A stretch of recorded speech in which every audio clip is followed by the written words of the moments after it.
are back and I'm quitting alcohol with comedian David Boyle. So we're getting to the end of Sober October, and those listeners that jumped on board at the start on October 1 are fucking dropping off like flies now.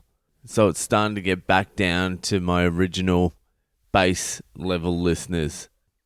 The fucking boys and the girls.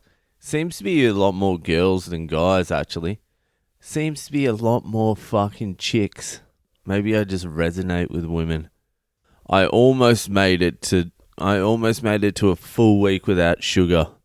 Just before I started this podcast, I made myself a coffee. Black, no sugar, no milk. That's what black is, no milk. And when I was looking for the coffee, I was scrummaging around through the cupboard, and I accidentally stumbled across some fucking chocolate, and it was over. And it's weird, this fucking sugar addiction I've got. It seems to be stronger than the other ones. Because I can have booze in the house, and that's not a fucking problem. I'm at gigs all the time with people boozing on. I can even go out into a smoker's lounge and sit with smokers and not have a cigarette. But if I fucking see some chocolate, it's fucking over. Not even other lollies either. Like lollipops and shit. Pure sugar. It's chocolate and ice cream.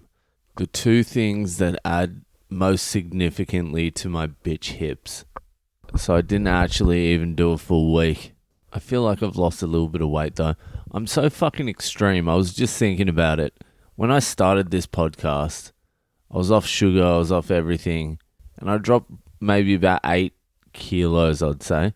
8 to 12 kilos, which is a lot of fucking weight. I've got a 3.5-year-old and he weighs 15 kilos, so it's most of him. And I carry him on my back all the fucking time, and it gets fucking tiresome. And then I put all that weight back on, plus probably an extra couple. Now I'm trying to drop it again. That's what it's like for me all the time. I'll just go extreme either way. There's no fucking moderation. I'm sitting here at fucking 1 a.m. with a coffee and some chocolate, speaking into the abyss. Do you ever think about what your ideal life would look like if you ever had one? If you ever had one. If you ever had a life. If you ever had a life, which you don't, have you ever thought about what your perfect life would be? It's hard to even think about, isn't it? Like, what would my perfect life be?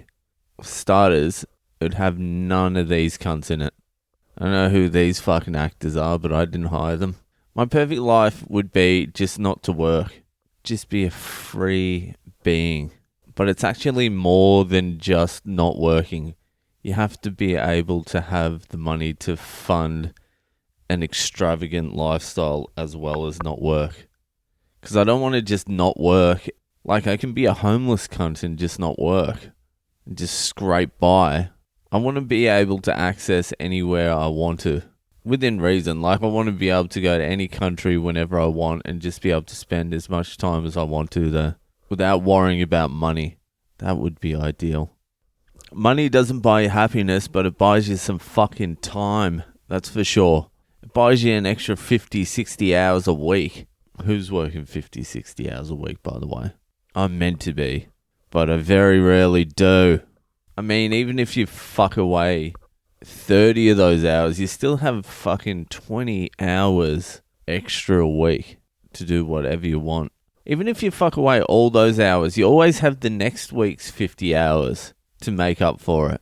And eventually you just end up doing nothing anyway. But at least you have a good fucking view from the beach in Thailand and skiing down the Swiss Alps.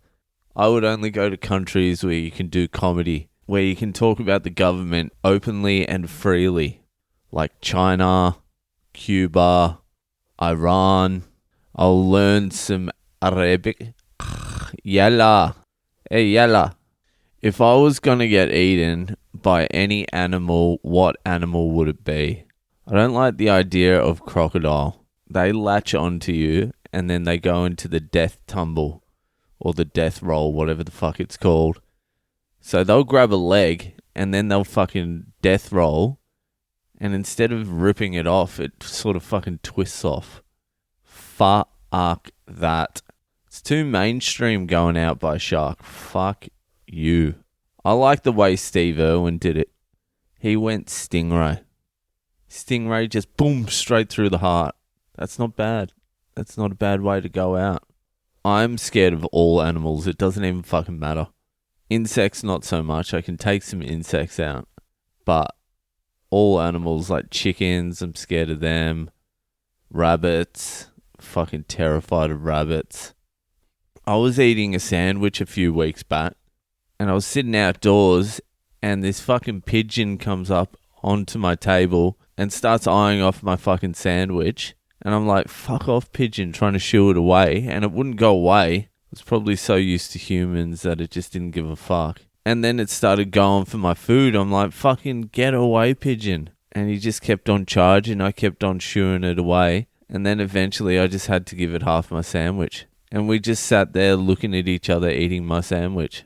I'm like, you fucking piece of shit. And that was a single pigeon. So when the lights go out and the electricity gets cut off and the medication stops and the zombies come out, I've also got to worry about the fucking animals. Alright, that's it. That's me done tonight. Add me on social media. I am at Boyle Comedy. I'm fucking at Boyle Comedy. At Boyle Comedy on Instagram, Facebook and Twitter. And can some of you, for the fucking love of God, leave me some ratings and reviews on whatever platform you're fucking listening to. Alright, see you later.